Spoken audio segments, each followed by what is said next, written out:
Оваа недела, од Велики понеделник до Велика сабота, верниците ја поменуваат во строг пост, молитви и покаяние. На богослужбите во црквите се потсетува на последните земни денови на Исус Христос, неговото приведување и страдањето на крстот. Оваа недела се нарекува страстна. Според старословенскиот збор страст, што значи страдање, трпение и болка.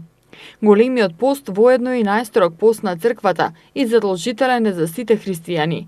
Во време на овој пост треба да се воздржуваме од конзумирање месо, јајца, сирење и млеко, значи секоја храна што содржи животински масти. Се што прави црквата не прави самата затоа што така и текнало и затоа што го измислила. Се што прави црквата прави според примерот на Господ Исуса Христа. Господ Исус Христос во пустињата постеше 40 дена, а потоа беше искушуван од сатаната, значи. Символиката на постењето на 40 дена е тоа дека човекот може да издржи без храна 40 дена, а без вода секако многу помалку. Но ние не постиме 40 дена без никаква храна, но јадеме храна која што е без зејтин, односно немрсна храна, она што е готвено на вода и по правило треба да се постат сите 40 дена, почнувајќи од првиот до последниот. Сега тука има исклучоци за луѓе кои што се болни, за луѓе кои што работат тешка физичка работа или било какви други причини, но сето ова ослободување од постот треба да биде во договор со духовниот отец, кој што верникот ќе го има во личносен однос со духовниот отец, да се договорат и да видат какво разрешување од постот може да се направи. Што се однесува до оние кои што самите си разрешуваат да постат првата и последната недела, морам да кажам дека тоа не е согласно со црковните закони, затоа што треба да се постат сите оние кои што се здрави и кои што се верни, можат да постат, треба да ги испостат сите 40 дена без зејтин. Според правилото, овој пост се пости така што не се јаде ниту зејтин, односно масло, а зејтин се јаде само во саботите и неделите од сите седници на Великденскиот пост. Риба се јаде само на цветници и на благовец. И тоа е оној правиот вистински пост. Првите 3 дена од првата недела на големиот пост се пости строго. Тоа важи и за последната недела од постот која се пости на вода. На Велики вторник, православната црква го покажува Богочовекот Исус Христос како сезнаечки, кој во саботата кога го воскреснал Лазар, знаел дека еврејските старишини го осудиле на смрт. На Велика среда се споменува предаството на Јуда. На тој ден, во спомен на жената која истурила миро на Христовите нозе, во црквите се врши една од 7 свети тајни, осветувањето елеј.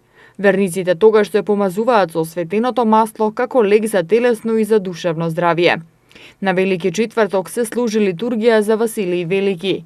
На тој ден Исус Христос ја востановил светата тајна на причестувањето во облик на леп и вино, што го представуваат телото и крвта Господово. Вечерта има бдење и се читаат 12 евангелија за Христовите страдања. На Велики петок нема литургија.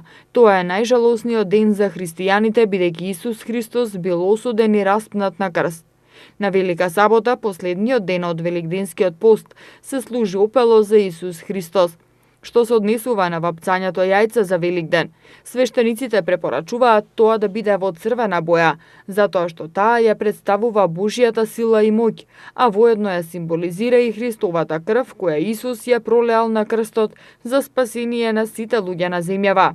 Така бојата на јајцето не потсетува на крвта Христова и спасението. Се фарбат 3 јајца, меѓутоа првото е она кое што ќе го ставите во бојата, се става пред икона, бидејќи секој православен христијанин треба да си има икона дома, иконостас, каде што е иконата на светителот кој што го слави, односно неговата слава, иконата на Господ Исус Христос и на Пресвета Богородица, и тоа јајце се чува цела година. Значи, тоа е првото јајце на Велики четврток на Сабајлето. Зошто на Велики четврток?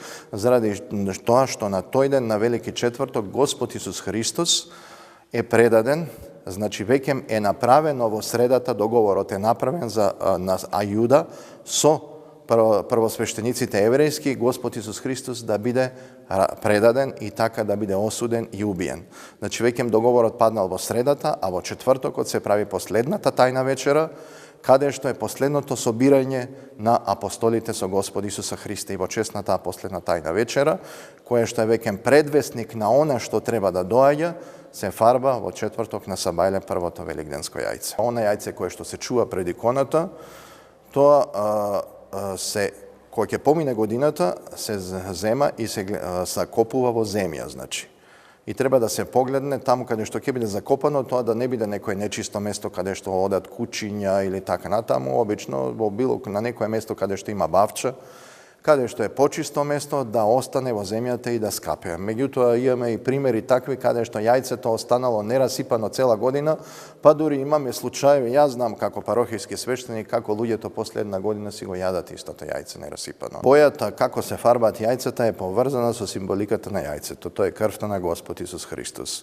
Човековата крв знаеме дека е црвена, таа не може да биде ниту жолта, ниту плава, ниту розева, нели? И затоа јас ги советувам и праќам апел до домакинките, сите јајца што ќе ги фарбаат да бидат повеќе во црвена боја, да не се надпреваруваат, затоа што како што многу работи кои што се мода, дури стануваат и помодарство, со текот на времето исчезнуваат. И така да најубаво е да се фарбаат со црвена боја која што символизира крвта Христова, која што е пролеана на крстот за нашето спасение. Црвените јајца во христијанството се символ на воскресението Христово и на самиот празник Великден. Првите 3 јајца се вапцуваат на Велики четврток пред изгрејсонце за да не ги види сонцето и затоа според верувањата не се расипуваат со години.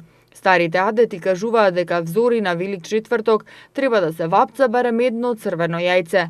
За првото јајце се верува дека има магична моќ, па затоа неговото место е под иконата.